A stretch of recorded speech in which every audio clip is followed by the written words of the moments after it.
How good are you at solving problems?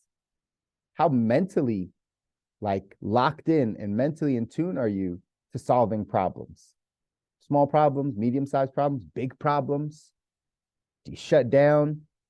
Are you the turtle, right? Do you go back into the shell really quick? Like as soon as there's some danger, some trouble, let me just slide back into this shell. Let me not handle it. I don't want to, right, focus on it. Or are we stepping into it, leaning into it, getting better, actively trying to solve that problem, actively going after the resources to solve that problem? Just know this is a trait of being successful, is that you're a problem solver. So here's what it says. It says the goal of the world-class performer is to solve problems fast and move on to solving bigger and more complex problems. After all, the great ones know business and enterprise are based on problem solving. It's the cornerstone of commerce. Amateurs tend to spend more time jockeying for position to gain favor from their superiors than they do solving problems. Amateurs are looking for an instant gratification and need to be given proper credit and recognition for their problem-solving prowess. Champions are more team-oriented. They know they are simply a cog in the wheel of a mastermind machine where the sum of the group intelligence and experience dwarfs individual ability. The great ones are not interested in management kudos. They are interested in results. Professional performers, teams, solve problems and plead with the management for more responsibility, then solve the next set of problems and beg management for even greater responsibility. Champions repeat this cycle over and over until they land the position they envision. This is one of the reasons the great ones write their own ticket in corporate America. While average people are complaining about being overworked and underpaid, pros know their ticket to the executive suite is paved with problem solving. When champions want a raise, they don't have to ask for one. All they do, all they have to do is help the organization solve larger, more complex problems, and increased compensation will flow. The world class understands increased compensation is the effect, problem solving and adding value is the cause. Say that again, problem solving and adding value is the cause. Instead of wishing and begging for more money, the great ones attack the cause and the effect eventually takes care of itself. Problem solving, ladies and gentlemen. This talks a little bit about problem solving in your career. Some of you have a job. You may want to get a promotion. You may want to advance. Well, the easiest way to advance in corporate America is to solve more problems for the company, to solve more problems for the person that you work for. Without being asked to do something, just do it and solve the problem. I gave this example. I came from the restaurant world. Some of you guys know my background's actually in hospitality before getting into the money business. And I worked at the Cheesecake Factory. I was the AGM for the Cheesecake Factory for some time. And obviously I oversaw like all the operations, the servers, right, the bartenders, the bussers, the line cooks, prep cooks, the whole nine. And what I would always tell like people that wanted to move up, because there's a lot of servers that want to become bartenders. There's a lot of bussers that want to become servers, right? They're always just trying to move up. The information I would always give them is do things that the restaurant needs without us telling you to do it. Step in and do somebody else, help somebody else do something without us or them telling you to do it. And if you do that over time and you solve these problems that the restaurant has, you'll naturally get promoted. As managers, we will see that and we will help you get into that position. So I used to tell bussers, hey, make sure that if you're working a section and your server's behind, help them get water, get bread, like talk to the table. Like don't just think you're there just to clean plates, like actually help that person, help that server. Would tell the server the same thing. You want to be a bartender? Help your bartender. Run more drinks out. If there's something sitting there, like go do that without us telling you to do it.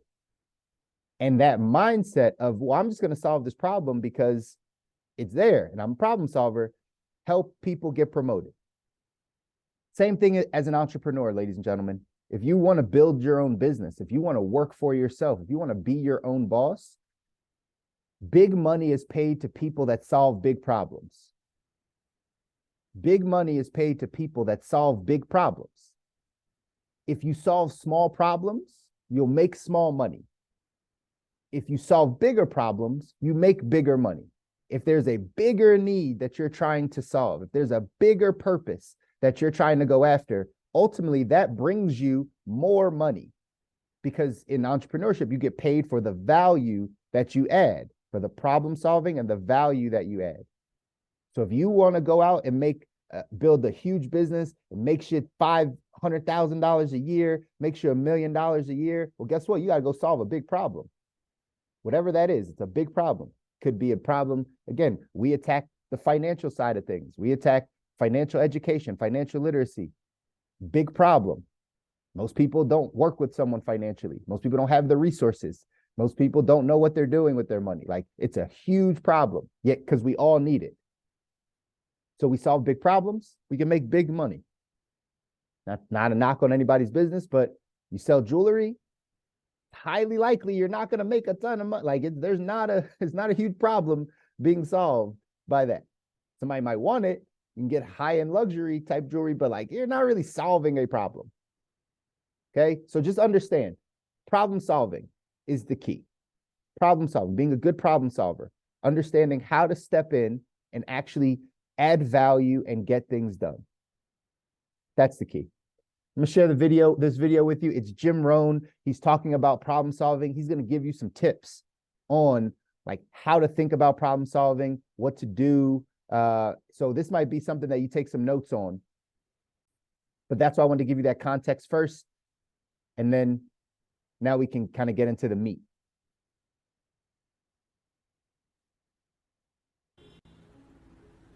Here are some creative techniques that'll help keep you on the right track toward that promising future.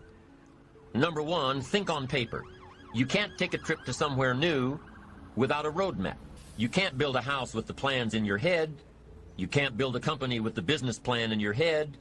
You can't seek venture capital with the financials in your head. But here's what you can do. Put it all on paper. Your roadmap, your blueprints, your business plan, your financial projections. When you put it on paper, you can analyze your path, solve your problems, and isolate what works and what doesn't. You can use this for your life as well. If you're faced with a mental roadblock, put it all down on paper. Like we talked about before, when you put a problem on paper, you take the emotion out of it. With the emotion gone, you can look at the roadblock objectively. You can figure out what you did right, and you can figure out what you did wrong. You can figure out how to change it. So here's what you do. Pick a problem out of your head and pull out a piece of paper, then draw a line down the middle. On the left-hand side, jot down the problem. Just what is the problem? Write it out. We've got so much going on in our heads that we can't figure things out until we take a piece of it out and put it on paper. What is the problem? This is the problem. State it the best you can. The doctor says, oh, you look good, come and see me in a year. And you say, no, doc, I'm hurting here. He says, no, that's negative, just be positive. No, we've got some negative stuff we need to deal with. So what is the problem? State the problem, write it down. Now on the other side of this paper, you put the answers or the solutions. And I've got 3 questions to ask in order to find the answers. And by the way, these 3 questions can be used to solve almost any problem. Here they are. The first question you need to write down is this: what can I do? What can I do? Because you don't want to go any further than that if you can solve it yourself. What can I do? Then what you do is develop working papers. You start jotting down, I could do number 1, I could do number 2, I could do number 3. Here's some alternatives. Then you start analyzing them. Let's see, number 3. No, that one would take too long. I haven't got that much time. Okay, number 2, not sure. Okay, let's look at number 1. Maybe this is my best one, the one I thought of first. Now, if that won't work, here's number 2. What could I read? Maybe there's a book on my problem. Somebody spent a lifetime trying to figure out this problem. Maybe it's written out in concise language somewhere to give you the instant benefit of someone's advice. You don't need to reinvent the wheel. Do your homework and find the solution. And then you start developing some working papers on what you're reading. Book number 1, this guy's crazy. Book number 2, this guy's too shallow. Book number 3, this guy's got some interesting things to say about this problem. I'm telling you, if you want to solve a problem, the best questions to ask are, number 1, what could I do? And number 2, what could I read? Don't miss the book that could help. So I'm asking you, don't sell yourself short here. You can find some answers. Now first, try to find them yourself from your own experience. Then second, if you can't find them yourself, now ask, what could I read? Go to the library, go to the bookstore, search your own library. Go back through your own journals to find the stuff that's been helpful and valuable to you, and see if maybe you've made some notes that could be helpful in your situation. Now, if that doesn't work, then ask question number 3. And question number 3 is, who could I ask? Now, guess what you're prepared with when you ask somebody to help you? You've got your working papers to show them. You say, you know, I've got my working papers. I've tried my best to figure it out myself, and that finally left me short. Here are some of the books I've read. I've researched this material, and I'm still short. Now could I possibly ask you, and could you possibly help me? You can't believe how willing somebody will be to help you if, first of all, they've gotten the idea that you were willing to help yourself. So if you've got a problem, pull it out of your head and put it down on paper. Then ask yourself, what can I do? And if that doesn't work, ask yourself, what can I read? And if after researching all you can, you still can't come up with the answer, ask yourself, who can I find to help me? I promise you, if you try these ideas and ask these questions, when you've got a problem, you'll be able to solve about anything that gets in your way. The second step to keeping yourself on the right track is to develop the ability to brainstorm. Develop the ability to brainstorm. We hear this term all the time, but what is brainstorming? Just what it sounds like, letting your brain go. Being free from all the inhibitions and objections and negatives. Just putting an idea into your brain and letting it take off. Free associating. Not planning a train of thought, but thinking freely. Now, if you're planning a creative strategy session with your associates, a brainstorming session, let me give you a little hint. Effective brainstorming can only happen if you're free from your ego. You can't be worried about saying something stupid or silly or something totally off the wall, because your silly thought may trigger someone else's brain to take it one step further. Brainstorming in a group is an experience of collective thought, an experience of developing one idea or several ideas through a variety of thought processes. Here's another hint on brainstorming. It can't be effective unless everyone involved is comfortable with each other. If you don't feel comfortable within the group, you may withhold the very thought that provides the solution to the problem. You may withhold it because you don't want to appear stupid. How do you think all the advertisements you see on TV and in the magazines get created? How do you think some of those crazy campaigns are born? The process happens through hours and hours of creative brainstorming and working papers. Every member of the team jots down notes, and one idea builds on another idea, and another, and pretty soon, a campaign is born out of the collective thoughts of the group. Now, I don't believe that the best decisions are made by committee, but great ideas are often created by committee. Finding answers through brainstorming, whether you're letting your brain go by itself or whether you're part of a group, brainstorming can often lead you to solutions. Solutions you'd never have thought of if you'd imposed parameters on your thought process. Here's number 3, and it's really an extension of number 2. Number 3 says, imagine outlandish solutions.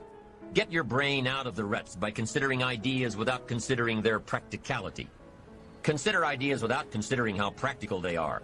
You see, if you allow yourself to think without confinement, you may come across a solution that seems totally inappropriate. But guess what else this type of thinking will do? It'll allow you to open up the process, which will eventually lead to totally appropriate solutions.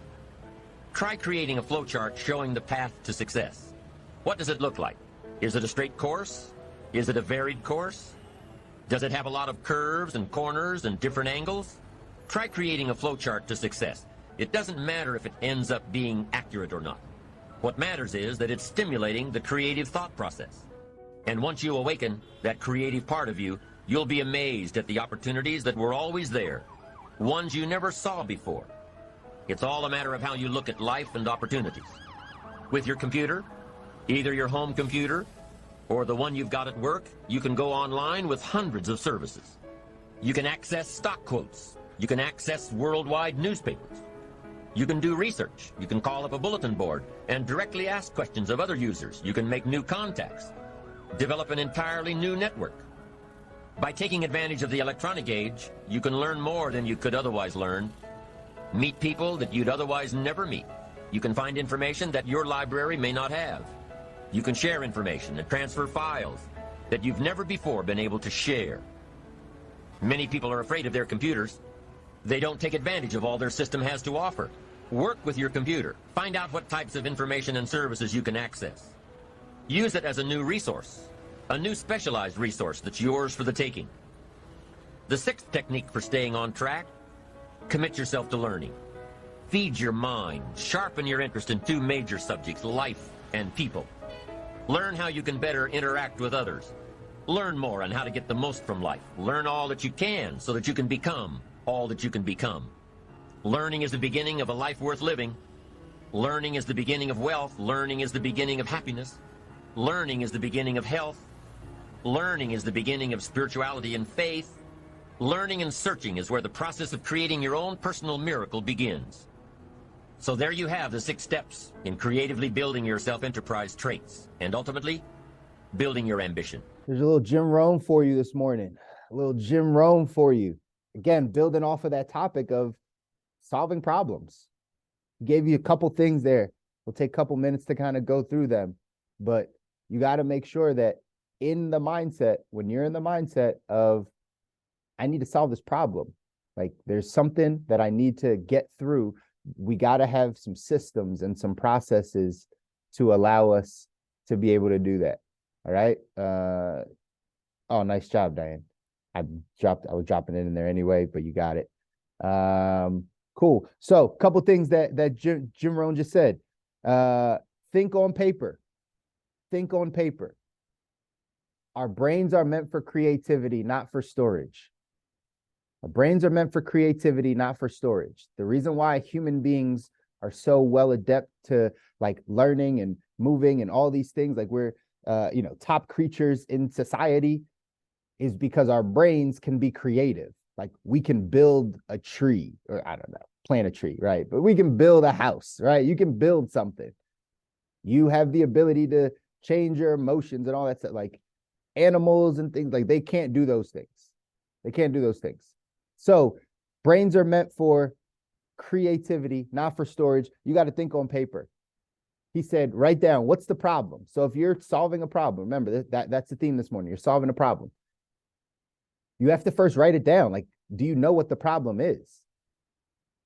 I talk to so many people when they're going through rough times, and I often ask, like, what's the problem? And they come up with 17 different things. I'm like, okay, let's like take that one by one, because sometimes it can be overwhelming when we're going through life and then we think it's a lot of different things. It's this, it's the family, it's the money, it's it's like, okay, well, what's the real problem? Like what's, if we can isolate it, what's the problem? And let's just jot that one down. And then like Jim Rohn said, once you state the problem, then you have to start actively thinking of solutions. You have to start actively thinking of solutions. That's where a lot of us get stuck. School, one of my pet peeves with school is like, they don't teach us how to really problem solve in life. They teach us how to, like, what to learn, but they don't really teach us like how to go about problem solving. Outside of that, like algebra equation with the trains or whatever, it's like, so this train moves X amount of miles per hour, and this one, when do they meet, right? Outside of that, there's really no like problem solving things. I've been studying some parenting stuff, right? Always personally growing and personally developing. So I was studying some parenting stuff, and that's one of the things they say about developing mentally strong and like, resilient children is that you have to let them figure out a lot of things.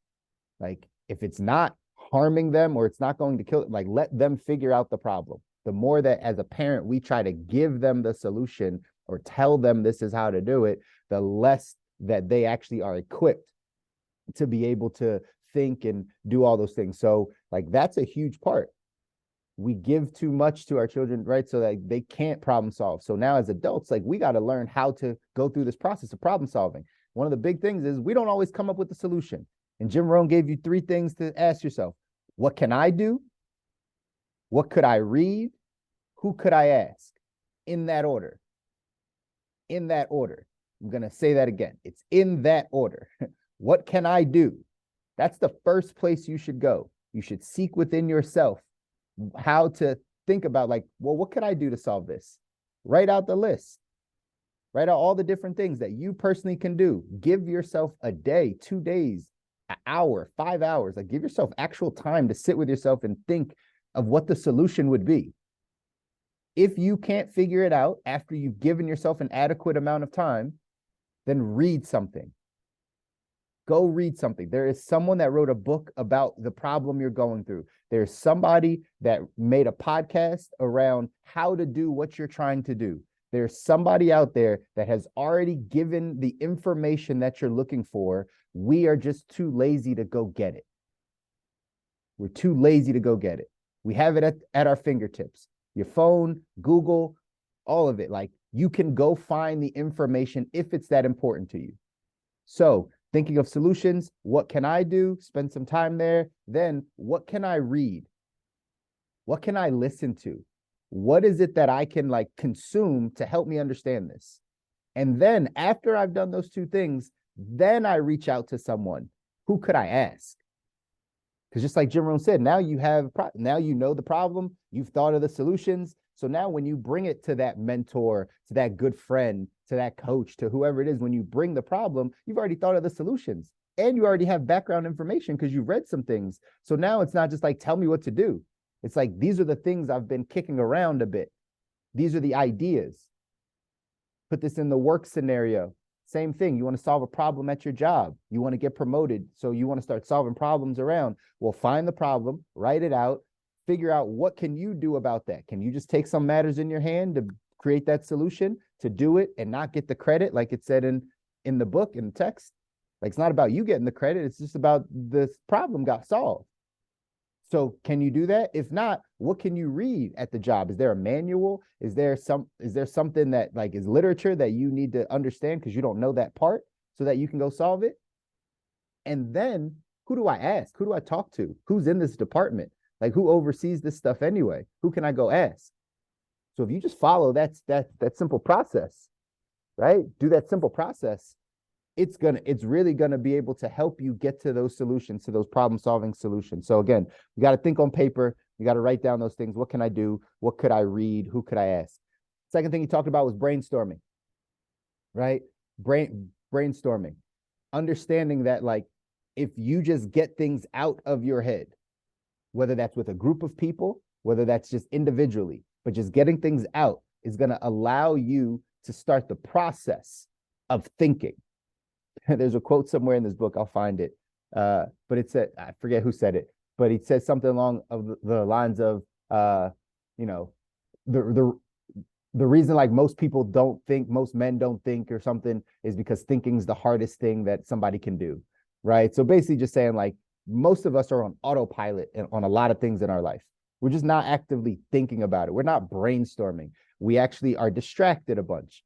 The TV, right? Social media, friends, the phone, all this stuff, it distracts us. So we actually can't just sit with our thoughts, brainstorm, empty out our brain, think about some things. But that process is important for problem solving. I spend a lot of time brainstorming, spend a lot of time in my notes. It's normally one of the last things I do, talk about the end of your night, right? Last thing he said, imagine outlandish solutions, then commit yourself to learning. Imagine outlandish solutions. If it's in your brain, it doesn't matter. It doesn't have to be realistic. It's just in your brain.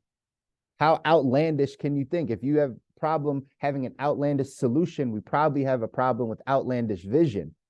Your vision's probably not that. If you can't even think of like outlandish solutions, like I told you guys this before, you don't like your job, quit. All right, just leave.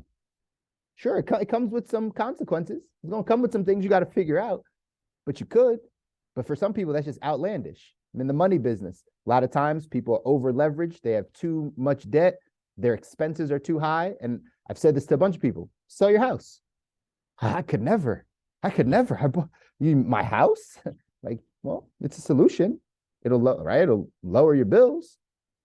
You might not like it, but like just giving yourself the ability to think outside of the box and then come back around to evaluate whether or not that's a solution is the key. So thinking outlandish solutions. Lastly, commit yourself to learning. Learning is the beginning of all this stuff. Learning, understanding, reading, talking to good people, taking in new information, unlearning and relearning things that are not benefiting our life to get us to where we got to go. That's the name of the game. And so you got to commit yourself to learning in all the areas of your life that you want to get better, ladies and gentlemen, because it's too crowded down here at the bottom. It's time to get to the top of this thing. Love you guys. I want y'all to win. Y'all deserve it. You're very welcome. I'm glad that you guys are jumping on. I'm glad you're taking in the information. Now just go apply it. today's message, go apply it, right? Write some problems down, go problem solve, go do some things that are your future self is gonna thank you for. It's gonna benefit your life, guys.